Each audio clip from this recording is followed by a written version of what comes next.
자, 295페이지예요. 담보물건입니다. 담보물건은 자기의 채권의 변제를 안전하게 받기 위해서 채무자의 재산에다가 재산 중에 부동산에 관해서 안전장치를 마련하는 것이 담보물건 중에서도 저당권 이렇게 표현합니다. 그리고 우리 동산에 대해서 안전한 장치를 마련하는 것을 우리는 질권이라 그러고요. 그 다음에 동산이든 부동산이든 관계없이 민법에 정해놓은 일정한 요건만 갖추면 당연히 그 채권을 안전장치로서 동산, 부동산 관계없이 인정되는 담보물건이 유치권입니다. 그래서 우리는 보통 담보물건 이렇게 할 때 이 담보란 것은 이것은 바로 채권 변제의 안전장치다. 그렇죠? 이게 채권을 안전하게 받기 위한 안전장치로서 그 내용을 물건으로 가지고 있겠다라는 것이죠.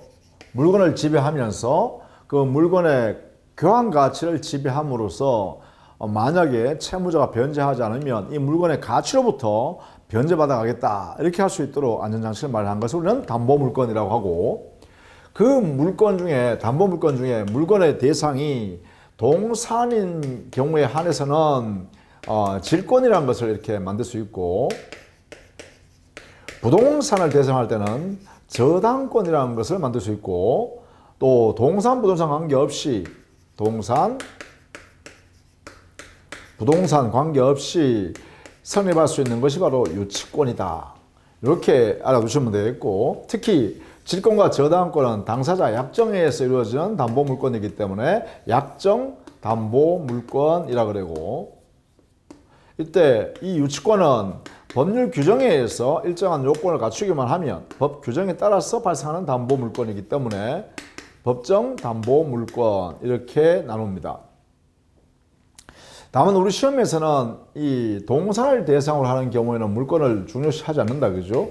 시험 범위에서 제외했죠. 그래서 우리는 유치권과 저당권을 중심으로 해서 공부를 합니다.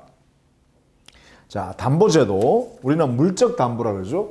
물건의 가치에 대해서 안전장치로 만드는 그러한 제도로서 물적 담보로서의 유치권, 질권, 저당권을 공부하게 됩니다. 자, 이때 296페이지 가보시죠. 이 담보물건의 성질이죠. 담보물건의 성질은 기본적으로요, 가치를 지배하는 것입니다. 물건이 가지고 있는 가치를 지배하고 그로부터 자기 채권의 변제를 안전하게 하겠다라는 것이죠. 그리고 타인의 소유 동산이나 부동산, 타인의 물건에 대해서만 담보물건이 성립한다는 면에서 타물건이다 이렇게 해요. 자, 이러한 성질에 기초해서 기본적으로 담보물건을 가지고 있는 공통적인 게 뭘까? 공통성질, 즉 유치권, 질권, 저당권이 가지고 있는 공통적인 성질이 뭘까? 이걸 정리해보면 여기에 있는 내용 4가지는 알아두셔야 됩니다. 부종성, 수반성, 물상대위성, 불가분성, 이 4가지는 여러분이 알아두셔야 됩니다. 부종성이란 것은 피담보 채권이 존재할 때 담보물건이 성립할 수 있다는 거예요. 따라서 채권이 존재하지 않으면 담보물건이 성립할 수가 없다, 이런 뜻을 갖는 게 바로 부종성이라 합니다. 그러다 보니까 이 부종성 때문에 수반성이라는 성질이 나오게 되는데, 그 피담보 채권, 즉 돈을 받을 수 있는 채권이 만약에 타인에게 양도되어진다면 이때 그 채권자, 종전의 채권자 가지고 있던 담보물건도 함께 그 채권을 양수받는 사람한테로 넘겨줘야 한다, 이런 이야기죠. 또 함께 넘어가야 된다라는 성질이 있다는 거죠. 그걸 뭐라 그러냐? 수반성이라고 합니다. 수반성. 피담보 채권, 즉 담보물건에서 담보되어지어 안전장치를 가지고 있는 채권이 만약에 양도되면 그 양수인에게 담보물권도 함께 넘겨줘야 한다 또는 넘겨가야 한다라는 성질로 있는 수반성이라고 합니다. 그 다음 물상대위성이란 것은 담보물권 전체가 보면 동산이나 부동산 위에다 이렇게 담보물권을 설정하잖아요. 그런데 그 담보물권의 목적 물건이 멸실됨으로써 없어짐으로 인하여 만약에 당의 물건의 소유자가 그 물건의 가치로서 변형되어 있는 권리를 취득할 때 이걸 우리는 보통 물건의 가치 변형물이라고 그래요. 이 변형물이라고 하지만 사실은 권리죠. 즉 물건의 소유자가 또는 담보권 설정자가 그 물건, 자기 소유 물건이 멸실되어 없어짐으로 인하여 누군가에 대해서 권리를 행사할 수 있는 가치 변형물로서의 권리가 발생했을 때 이 가치 변형물 위에 담보물권이 그대로 존속할 수 있는 것.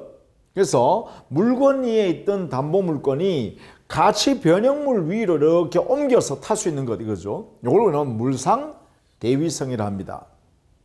이 물상대위성은 어떨 때 나오냐 하면 당의 담보물건의 성질, 즉 효력에 우선 변제받을 수 있는 이 효력이 인정되는 경우에만 물상대위성을 갖습니다.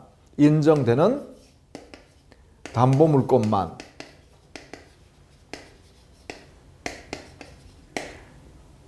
우선 변제적 효력을 누릴 수 있는 것, 즉 자기의 채권을 다른 일반 채권자보다는 이 담보물권의 효력 때문에 먼저 채권의 변제를 받을 수 있는 그러한 효력이 인정되는 담보물권에 한해서만 이 물상대위성이라는 게 발생합니다.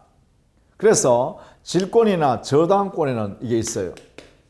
질권이나 저당권에서는 이 우선 변제권이 있어요. 그러나 유치권에는 없습니다. 유치권에는 우선 변제권이 우리 민법상 허용되지 않기 때문에 유치권에는 물상대위성도 존재하지 않습니다. 이렇게. 그러면 결국은 물상대위성이라는 성격은 질권이나 저당권에서만 물상대위성이 있다. 우리 민법상으로 이렇게 하면 되겠죠? 자, 그 다음에는 불가분성은 피담보채권, 즉 담보되어지는 채권이 모두 변제될 때까지는 당의 담보물권은 처음 만들어져 있는 담보물권의 모습을 그대로 가지고 있는다. 즉 일부 채권이 변제된다고 해서 담보물권이 줄어든다든가 이런 일이 없다. 따라서 담보물권 자체는 나누어질 수 없는 성질이다.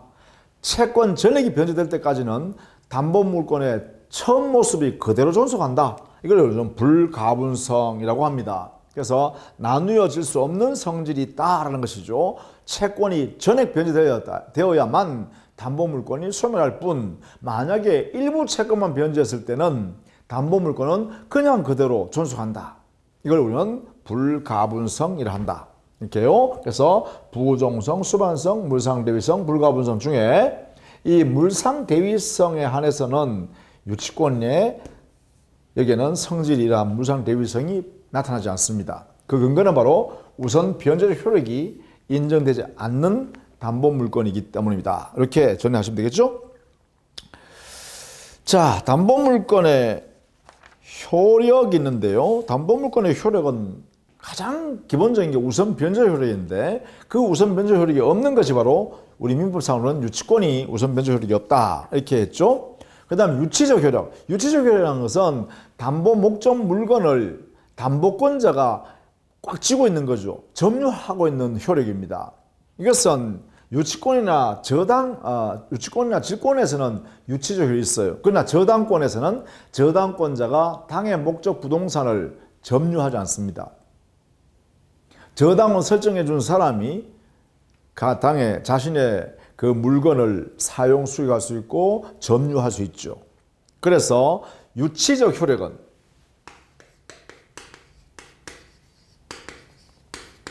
이것은요 유치권, 질권에서는 인정되나 저당권에서는 인정되지 않는다. 이렇게 해석해야 됩니다.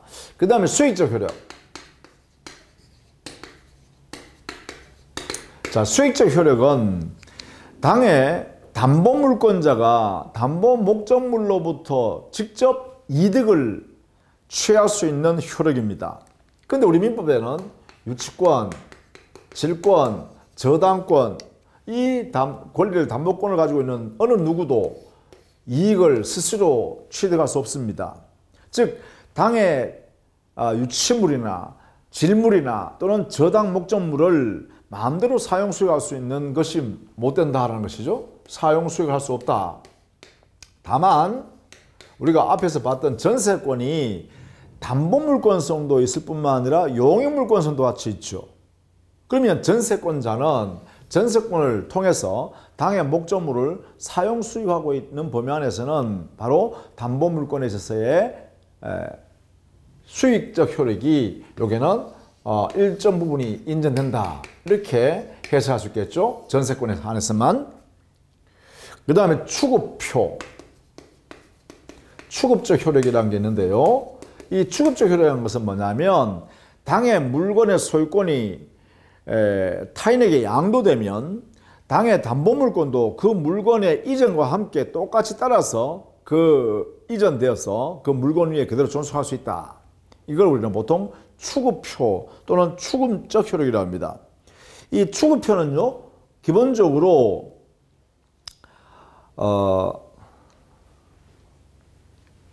추급적 효력은 질권이나 저당권에서는 있는데요. 당의 목적물의 소유권이 타인에게 양도되면, 즉 질권 설정자나 저당 설정자가 타인에게 그 물건을 넘겨주면 당연히 질권자나 또는 저당권자는 그 물건 위에 그대로 질권이나 저당권이 존속합니다. 그런데 유치권에서는요, 유치하고 있는 그 물건이 타인에게 양도되어 버리면 유치권은 그 타인에게 유치권 행사할 수 없죠. 따라가는 게 아니죠. 즉 유치권자가 유치물을 상실해 버리면, 점유를 상실해 버리면 유치권이 소멸해 버립니다. 그래서 인정할 수 없는 것이다. 이렇게 해석해야겠죠. 따라서 그 물건이 다른 곳으로 움직이더라도 담보물건이 그대로 그 물건에 따라다니면서 붙어있는 경우를 우리는 추급적 효력이 있다. 이렇게 하는데 추급적 효력을 인정하는 영역은 질권이나 저당권 영역이고, 유치권에서는 유치물이 타인에게 넘어가 버리면, 즉 타인에게 물건이 건네져 버리면 유치권자가 점유를 상실하게 되고, 유치권자가 점유를 상실하게 되면 유치권은 소멸해 버립니다. 그러니까 유치권은 추급표가 없죠. 이렇게요. 정리해 두시면 좋겠다. 그러면 우리 시험은 유치권과 저당권이 시험이니까 먼저 유치권을 한번 살펴보도록 하겠습니다. 자, 유치권은 기본적으로요, 어떤 타인의 물건이나 또는 유가증권으로 인해서 당사자한테 채권이 발생했고, 그 타인의 물건이나 유가증권으로 그 채권이 발생했을 때 그 발생된 채권자가 당의 물건이나 유가증을 딱 점유하고 있으면 그때 그 상대방은 채무 변제가 되는데도 불구하고 변제하지 않으면 이 채권자는 그 물건을 계속 점유할 수 있다. 이 힘이 바로 유치권입니다. 이렇게요. 그래서 우리 교재에는 299페이지에 제일 위에요, 유치권의 의의를 정리해놨죠. 타인의 물건 또는 유가증권을 점유한 자가 그 물건 또는 유가증권에 인해서 관하여 발생한 채권이 있고 그 변제가 도래했는데도 불구하고 변제가 이루어지지 않는다면 이때는 바로 당의 채무자가 변제할 때까지 그 목적물, 점유하고 있는 물건을 계속 점유를 계속할 수 있다. 이 말이죠. 이 권리가 바로 유치권입니다. 자, 이 유치권은 당의 물건을 점유 계속하는 거죠. 언제까지? 채권 변제가 이루어질 때까지 이게 계속될 수 있는 거죠. 이게 유치권입니다. 그러나 이것은 성격상 법정 담보물권입니다. 법률의 규정에서 정해놓은 담보물권이다. 이게요. 그래서 기본적으로 동시이행 항변권은 다른 거죠. 이 동시이행 항변권이라는 것은 채권입니다. 채권. 채권이니까 이 물권과 채권은 다른 거다. 그죠? 성격이 전혀 다르다. 동시이행 항변권은 쌍무 계약에서 계약상 발생하는 효력입니다. 따라서 채권적 성격으로서 상대방 너도 내한테 이행하면 나도 이행하겠다라고 하는 항변권이죠. 항변권이란 것은 자기 채무를 거절할 수 있는 거죠. 이행을 거절할 수 있는 권능이다. 뭐 이런 정도죠. 그러나 유치권은 자기 채권을 변제받을 때까지 내가 물건을 가지고 있는 이 물건은 내가 건네줄 수 없다. 내가 계속 점유하겠다. 이렇게 할 수 있는 게 바로 유치권이다라는 것이죠. 자, 그런 내용 정도로 정리해 두시면 되겠고요. 유치권은 법정담보물권으로서 어떻게 하면 성립하는가? 성립 요건인데요. 자, 기본적으로 유치권은 우리 유치권자 대표적인 게 어떤 거냐 하면 세탁소 사장님이 바로 유치권자가 될 수 있어요. 예컨대 세탁물을 가지고 와서 자기 소유물을 세탁해달라고 의뢰하면 세탁비를 줘야 되죠. 그러면 이 세탁물의 소유자가 세탁비 예컨대 10만 원이면 10만 원을 지급하지 않으면 세탁소 사장님은 절대로 그 세탁물을 건네주지 않죠. 이때 세탁소 사장님이 세탁물에 관하여 발생한 채권이 10만 원이 변제가 도래했는데도 불구하고 변제 안 하면 당해 세탁물의 소유권을 소유자한테 넘겨주지 않는다 이 말이에요. 이게 바로 유치권이죠. 세탁소에서 많이 발생할 수 있다. 또 자동차 수리하시는 사장님, 카센터 사장님이요. 여기도 마찬가지예요. 만약에 교통사고 접촉이 나서 차주가 말이죠. 승용 차주가 그게 자동차 수리를 의뢰한 거예요. 그래서 수리하는데 50만 원이 들어간대요. 그럼 이때 이 차주가 50만 원 의뢰한 사람이죠. 그러니까 수리를 의뢰한 사람이 50만 원을 그 자동차 카센터 사장님한테 50만 원 지급하지 않으면 수리비를 안 내면 그 카센터 사장님은 키를 안 넘겨주죠. 그 대표적인 게 바로 여기가죠. 그게 바로 유치권이란 거예요. 이렇게.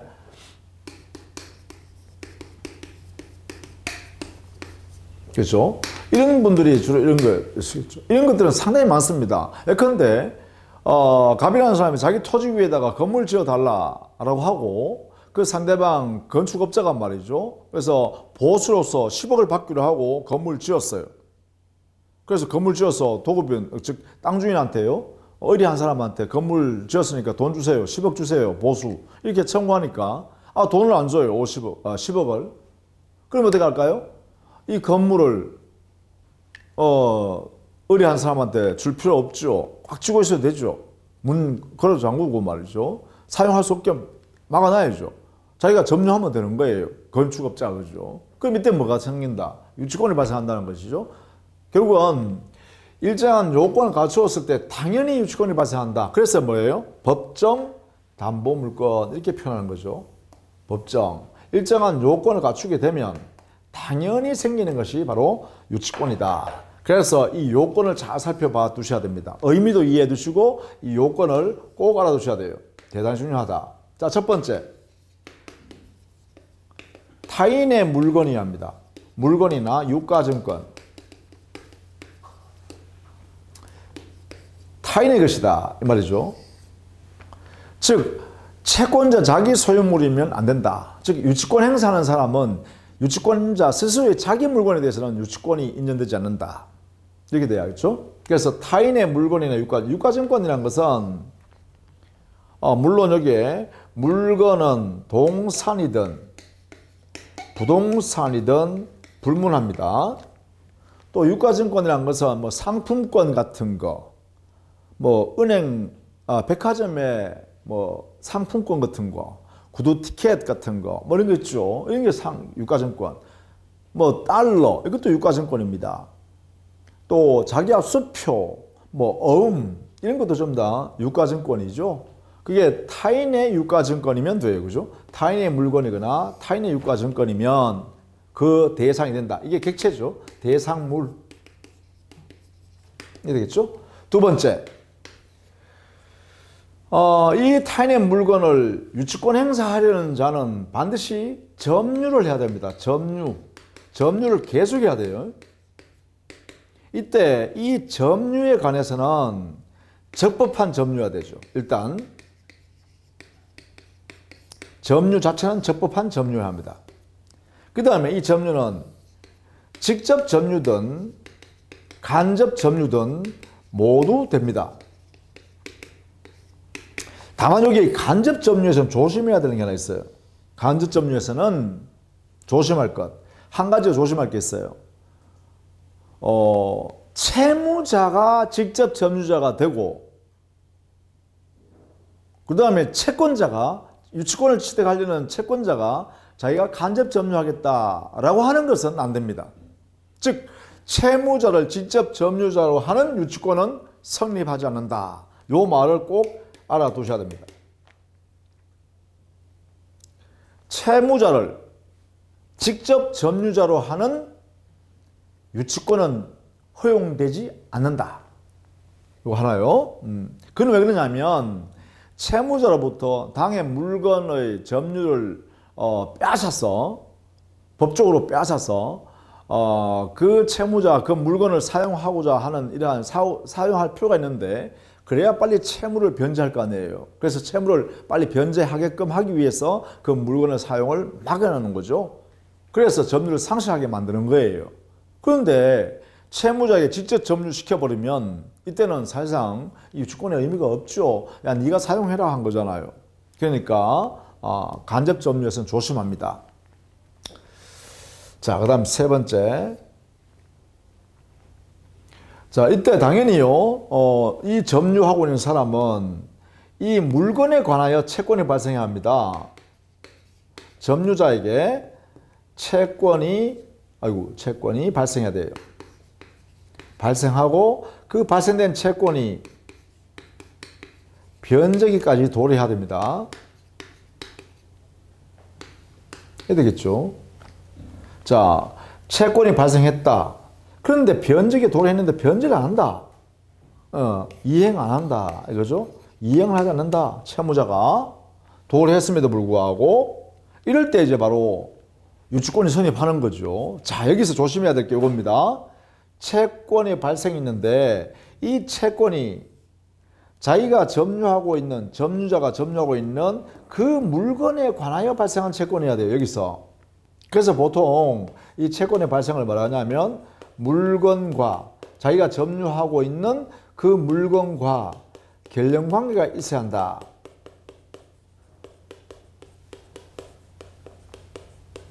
이렇게 해석합니다. 이 부분이 가장 중요합니다. 이 부분이 여러분이 꼭 공부해서 익혀둬야 되는 내용이죠. 물건과 채권 사이에 결연관계가 있어야 한다. 이렇게 해요. 따라서 이 결연관계가 인정되면 유치권이 인정될 수 있고, 만약 여기서 부정되면 이 결연관계가 부정되면 유치권이 인정될 수가 없습니다. 이런 거죠. 그러면 이때 어떤 게 있냐면 채권에 인정되는 것 대표적인 게 비용 상환 청구권이 발생됐을 때 그 당의 채권자, 비용 받아낼 수 있는 채권자가 그 물건을 점유하고 있다면 그 점유한 물건에 관한 비용을 지출했기 때문에 비용 상환 청구권은 결연관계가 인정된다. 따라서 변제에 도래했다면 유치권을 행사할 수 있겠죠.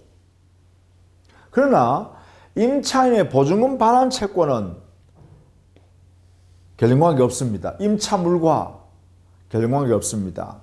보증금 반환 청구권이란 것은 보증금 계약상 당사자 사이 합의에 의해서 발생하는 채권일 뿐이죠. 그래서 보증금 반환 채권이라는 임차인의 채권은 당의 임차물과 결연관계 없습니다. 이렇게 해석하는 거죠. 우리 교재 이런 부분을 정리해 두었어요. 반드시 이것은 숙지해야 됩니다. 반드시. 요게 채권과 당의 물건 사이에, 즉 점유하고 있는 사람의 채권자의 점유하고 있는 그 물건 사이에 결연관계가 있어야 한다. 물건과 채권 사이 결연관계 존재. 이것이 아주 중요합니다. 우리 교재에는 300페이지 제일 하단에요. 채권과 목적물과의 관련성 해가지고요. 동그라미 1번 관하여 생긴 채권의 의미는 바로 목적물과의 관련성을 말한다. 그래서 관련관계 인정되는 경우 해가지고 기억, 채권이 목적물 자체로부터 발생하는 경우와 니은, 채권이 목적물 반환 청구권과 동일한 법률관계나 또는 사실관계에서 발생하는 경우를 모두 인정하는 예다. 그 대표적인 것이 제일 마지막 줄에 끝부분에 있죠. 비용 상환 청구권이 바로 여기에 해당되고, 또 타인의 물건에 의해서 손해가 발생했을 때 그 손해배상 청구권과 물건 사이에는 바로 관련관계가 인정된다. 이래 놨죠. 또 매매계약이 무효나 취소가 되어서 서로 물건을 돌려주고 돌려받아야 하는 반환관계도 역시 관련관계가 인정된다. 이래 놨죠. 그러나 동그라미 2번에 관련성이 인정되지 않는 경우라고 해가지고 기업, 보증금 반환 채권이나 권리금 반환 채권, 부속물 외 청구권 같은 경우에는 여기는 관련관계가 없다. 이랬죠? 또 니은에 보시면 채무 불이행에 의한 손해배상 청구권, 이것도 역시 관련관계가 없다. 이랬죠? 이런 부분을 여러분이 정리해 둬야 한다. 이런 것입니다. 그래서 채권 발생한 채권과 물건 사이에 관련관계가 있어야 한다. 점유와의 관련관계가 아니죠. 점유는 채권이 발생하고 난 이후에 한참 뒤에 당의 물건을 점유하더라도 관련관계, 즉 채권과 물건 사이에 관련관계가 있으면 점유는 인정되는 것이죠. 자, 그렇게 정리해 두셔야 합니다. 자, 마지막으로 자, 이제 4가지 변제에 도래했는데 변제하지 않고 있다. 마지막 5번째 바로 유치권 배제에 관한 특약이 없어야 합니다.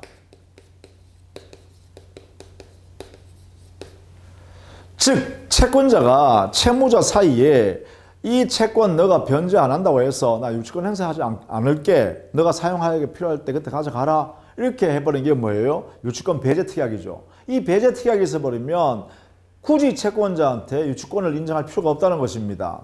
따라서 유치권 배제 특약이 없는 상태에서 1, 2, 3, 4 이 4가지를 갖추면 유치권이 당연히 발생해버린다 라는 것이죠. 이걸 이제 여러분이 이해해 두시면 되겠습니다. 자, 여기가 유치권의 효력에 관한 더하기 전까지 선임요건, 이 선임요건을 꼭 알아두셔야 됩니다. 여기에 4가지는 적극적으로 필요한 요건, 적극적 요건, 그리고 마지막 5번째 유치권은 배제 특약이 없어야 한다라는 것은 소극적 요건이죠. 자, 이때 당사자 약정에 의해서 유치권 성립시킬 수도 있고 성립을 배제해 볼 수 있으니까 유치권 성립에 관한 요건은 이것은 임의 규정의 성격을 갖는다, 이렇게 해도 되겠죠.